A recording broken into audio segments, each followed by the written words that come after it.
Magandang araw ulit sa inyo mga kapatid. Andito ulit ako si Bobet at nagbabalik at gusto kong ipakita sa inyo yung apat na version ng flyback ko.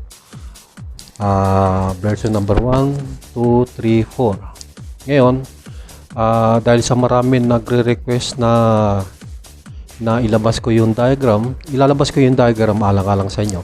Pero papipiliin ko sa inyo kung anong version ang gusto ninyo.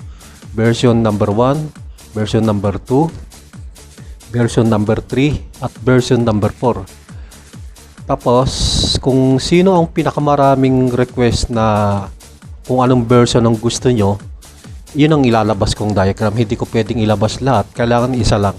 No? Meron mang silang pagkakaiba pero konti lang naman ang diferensya na. No? So, ito yung version number 1 ko. No?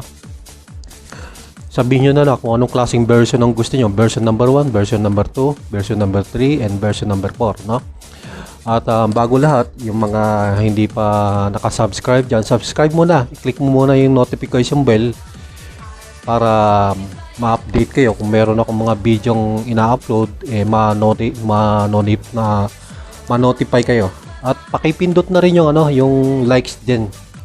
At maraming salamat sa inyo mga kapatid. Ito yung tinatawag kong version number 1. Yung kauna-unahan kong flyback transformer tester. Itong ginagamit ko pa to noong 1982. So ilang taon na rin at buhay pa rin, no? Ito, nakakabit na yung flyback. Yung flyback niya sa puwitan, nakakabit na rin dito.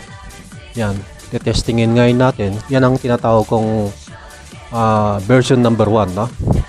Tapos ito na rin yung yung ABL, tapos nakakonekta sa high voltage sa probe natin, no? Ngayon, testingin na natin para makita nyo. Papipiliin ko kayo kung anong version ang gusto nyo. I-on na natin. Anyway, itong na to, marami siyang gamit Hindi lang sa flyback tester, may blurring tester din to sa mga flyback, sa mga Pero huwag na natin yung ang pinag-uusapan natin ngayon ay yung flyback na. So andito nga, kasama na rin dito sa loob na to yung flyback tester na to, flyback transformer tester. So testingin na natin.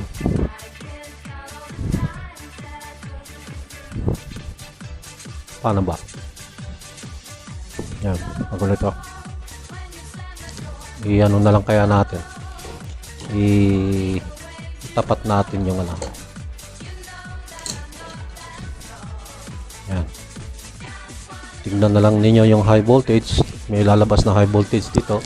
At itong isang na to, yung vacuum tube na to, makikita ninyo yung high voltage na dumadaan yon. Plus yun dito, no? Yan ang luma, yung pinakaluma kong flyback transformer tester. Okay, papire na natin.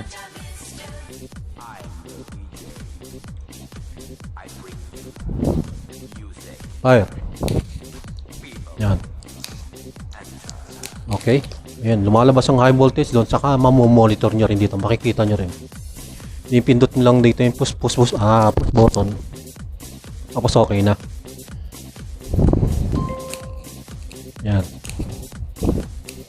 Yan ang version number 1. Kung kursunado niya yan. And then isusunod ko naman yung version number 2. At ito naman ang version number 2 ko. Kung ito makakursunadahan nyo, ito yung ilalabas kong diagram, no? Ito yung nilabas ko nung huli kong video no? Tapos meron siyang switch. Tapos meron siyang fire na push button. Then meron siyang warning na biblinking na red, no? Tapos ito yung pang testing ng ABL, kung paano pagkuha ng ABL itong itong connector na to. Then yung tatlong kable na yan nakakabit na rito sa may flyback transformer natin. Ito na yung rod high voltage sa probe natin na pante-testing natin. Ito yung tinatawag kong version number 2. Papipiliin ko kayo kung anong gusto nyo yung diagram. Version number 1, and version number 2, version number 3, and version number 4. So ito yung version number 4. version number 2 na pakikita ko sa inyo kung ano. Makikita nyo yung high voltage dito. Doon sa unang conversion, nakita nyo yung high voltage. Dito rin. Dito yan. Sa backing tube na to, makikita nyo. Tumutulay yung, ano, yung high voltage. No? Ngayon naman, dito naman yung, wala naman itong vacuum tube dito. Dito sa high voltage probe na to. Kundi dito nyo makikita yan. No? Ngayon, switch na natin. Ayan, nagbiblink na. Nakasaksak na siya, nagbiblink na. Tapos, tatapat nyo lang galon. Ready to fire na siya na. Makikita nyo high voltage dito. Makikita nyo rin yung high voltage dito. Ayan. Ayan.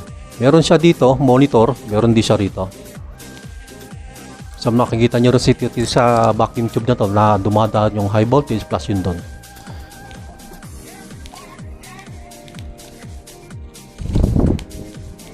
So, yan ang version number 2 ko.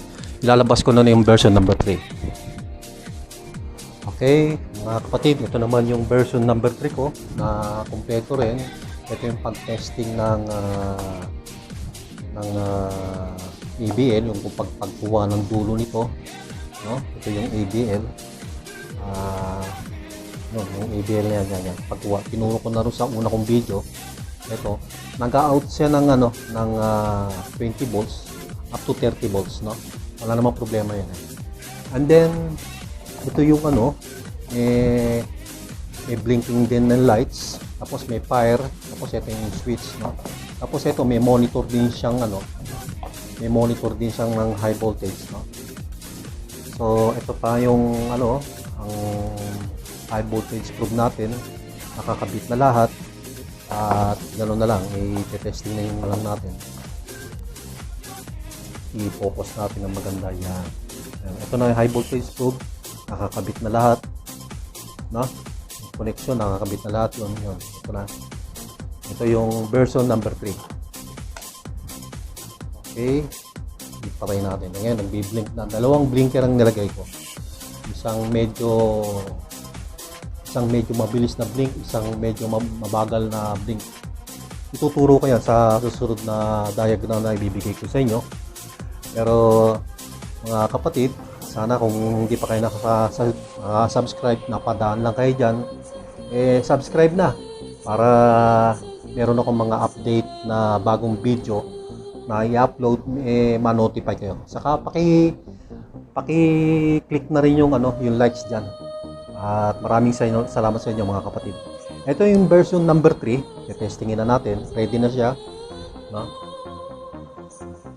I-ano natin ganyan. Yan. Nakikita nyo yung high voltage dito. At the same time, nakikita nyo rin doon. Yan.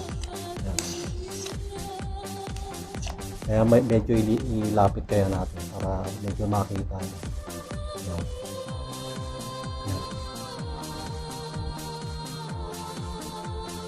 Para makita nyo. Tumatawid yung high voltage dito. Makikita nyo. Mamomonitor nyo. Hindi gano'ng nakikita sa camera Ito. Dito. So may high voltage dito. May high voltage ninyo ring makikita rito. Ito yung tinatawag kong version number 3. Ha? Yan. Yan. Masyado napakalakas siya. Ingat lang kayo. At nagtatrabaho kayo sa high voltage. At isusunod naman natin yung version number 4. At ito mga kapatid, ito na yung version number 4 ko na flyback tester. Handheld siya, kung hahawakan nyo, ganyan lang siya, no? Tapos may blinker, meron siyang switch dito, no? Wala na siyang fire kasi medyo mahina lang kasi ang frequency nito. Pero matitesting nyo yung flyback nyo kung okay o hindi maganda ang flyback. So konti lang ang lumalabas na high voltage dito. Dito nyo makikita siya. Dito dumadaan yung high voltage. It means na gumagana yung normal ang flyback nyo, no? So ito yung version number 4 ko, no? Kung ito magugusto nyo, ilalabas ko yung diagram na yan. Nakakabit na yung kable dito sa yung output power transistor niya, tapos yung B+, itong B+, tapos yung ABL, no? Ito yung ABL. Yung ABL, tinabit ko na. Sandali na, natanggal. Okay, tuloy tayo. Natanggal kasi yung isang connection, kaya kinabit ko ulit. Nakakabit na yung B+, galing dito. Then yung output transistor niya, yung dito na rin. Tapos yung ABL, no? Tinuro ko sa inyo doon sa una kong video kung paano pagkuha ng ABL, yung dulo nito, no? So ito na yung handheld na playback, no? Medyo nakapakaliit siya. At sinabi ko nga kaganina, kung konti lang ang high voltage dito, pero makikita nyo rito yung high voltage. It means gumagana ng maayos yung playback niya. Pag walang lumabas na high voltage dito, kaya miski dito, may problema yung playback niya. So, testing na tayo. I-on na natin. Ayan na, nagpipilin na siya. Okay na siya dyan. Wala na siyang fire. Ididikit nyo lang siyang ganon. Dikit nyo lang siya. Makikita nyo na yung makikita nyo na yung high voltage dito. Pero hindi siya lumalabas na konti. Yun. Ayan o, makikita nyo. Ayan. Layo natin ng konti para makita nyo. Pasensya na kung hindi ganong professional yung cameraman, no? Didikit ulit natin. Makikita nyo yung high voltage dito. Ayan. Ayan. Napakatahimik niyan. Di katulad nung tatlong version 1, 2, 3, medyo maingay yung high voltage, diba? Pero ito, napakatahimik niya. Handheld kasi siya. Ayan. Maliliit lang ang pyesa niya. Ganyan. Ayan. May high voltage di siya lumalabas. At the same time, may high voltage dito. Makikita dito sa vacuum tube. Ayan. Ayan. So, nasa sa inyo kung anong desisyon nyo. Anong gusto nyo, yung version number 1, version number 2, version number 3, or version number 4, itong handheld na itong playback na to. Sabihin nyo lang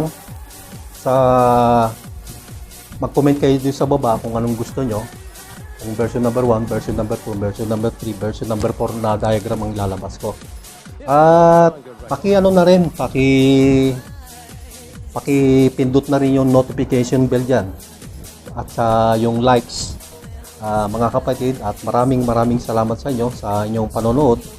At para mailabas ko na rin yung diagram na kursunada niya. The more na mas maraming magko-comment kasi kayo sa baba kung anong gusto nyong version, yun ang ilalabas ko. Kasi hindi na naman natin pwedeng ilabas lahat eh. No? Isa na lang para may pagkakaiba sila pero kukunti lang naman. So, hihintayin ko kayo kung anong gusto nyo. Version number 1, version number 2, version number 3, version number 4. Maraming salamat mga kapatid sa inyong pag-aksaya ng oras sa aking video. At pagpalain tayo ng Panginoong Diyos. Maraming salamat.